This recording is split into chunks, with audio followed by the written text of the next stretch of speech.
prefer dreams to life, but not for the next speaker. Our next speaker is this dynamic person who always endeavors to make his dreams come true. I invite Toastmaster Aditya. Speak about the history of India and Iran. History of India and Iran, Toastmaster Aditya. I will request Toastmaster Juicer to read out the objectives of the speech. The objectives of the speech are: collect information about your topic from numerous sources, carefully support your points and opinions with specific facts, examples and illustrations gathered through research. Time 5 to 7 minutes.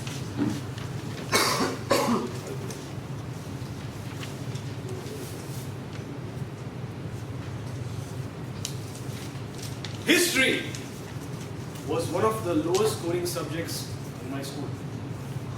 And the reason for that was that I studied the subject only to clear my exams. But as I grew older, I realized that history is a story that helps us relate to and understand past events.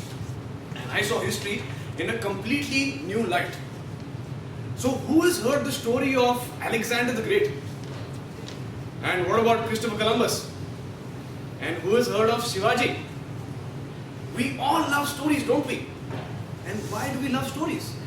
Because every story has a plot, sometimes a twist, that keeps us as audience engaged and spellbound. We love playing investigator, not the CID type, but someone who likes to unravel the truth, find the conclusion, and sometimes the answers.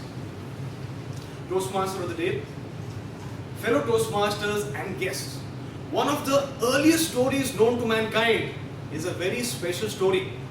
The story of India and its interaction with its neighbors such as China and Iran. Now, I was always intrigued to learn more about how people interacted in those days, communicated and formed cultures. And one lifetime is not enough to share this entire story with you. So what I will do today is share certain facts, certain examples that will perhaps stir your interest and motivate you to research more on this particular topic. So who has heard of the Rig Veda over here?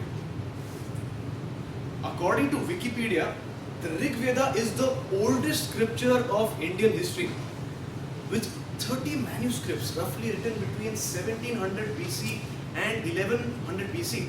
It could be considered to be a huge collection of sacred hymns. And within these hymns, there is an abundance of knowledge about the life and times of those days.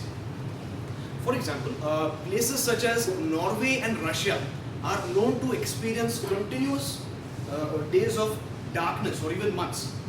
And the reason for this is the slightly tilted angle of the Earth's axis, due to which the poles either face towards or away from the sun. In other words, continuous darkness or sunshine for 6 months. Now, quite interestingly, there are references in the Rig Veda of people experiencing darkness for many months together. Although scholars knew that the only place on Earth to experience such a phenomena was the poles, this theory was debunked because such areas did not support human life because of the climate. Now, with the discovery of the Ice Age, a lot of misperceptions were cleared. The findings showed that the Arctic region was not always covered in ice, and that the formation of ice and glacier, it started at a certain point. Now this meant that there had to be a time where the climate was suitable for human existence. Now this is a direct reference from the book called The Arctic Home of the Vedas by Lokmanya Tilak. So who can tell me what is the meaning of Deva over here? Anyone? Meaning of Deva? God. And what is the meaning of Asura? Demon. Right? But if I were to ask the same question, perhaps in Iran or maybe to a Zoroastrian, I would get an opposite answer to each of the questions posed. A bit confusing? Well, according to the Zend Avesta, the religious counterpart of the Vedas, Deva means demon and Asura means God. In other words, Asura and Ahura mean the same. So Just imagine being referred to as God in one place and demon in the other. Now you may ask, what is the correlation between the two? So has anyone heard of the story of the churning of the immortal nectar or Amrut by the Devas and Asuras?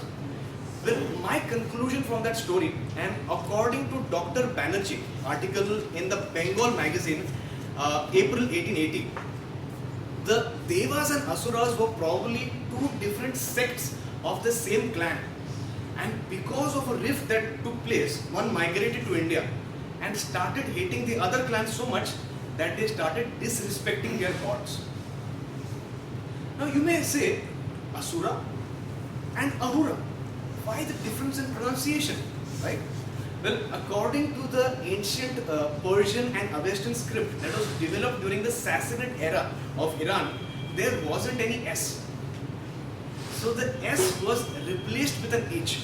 So as a result, Asura became Ahura, Saraswati became Haraswati, Sindhu became Hindu, Sapta Sindhu became Hapta Hindu, and Soma became Homa. Now this is not mere coincidence, this has logical and linguistic proof. I'm sure everyone over here has heard about Yamraj or Yamdev and is probably scared of it. Well, according to Indian mythology, Yamdev is considered to be the god of death because he was the first human being to die. Now, King Jamshed or Yima, coincidentally, is the first and greatest king of Iran who protected his people from the onslaught and destruction of the Ice Age and guided them to the promised homeland of Iran. Now, hold your breaths. He also was the first human being to die. Now, to conclude, in my quest to learn more about these two cultures, I stumbled upon many elements of truth. And what I realized was that history offers us stories. Stories of humility, stories of courage, wisdom, and most importantly, hope. It teaches us to recognize our mistakes, learn from them, and ultimately move forward, enabling each one of us to reach our zenith in our lives. Thank you, and over to you, Toastmaster.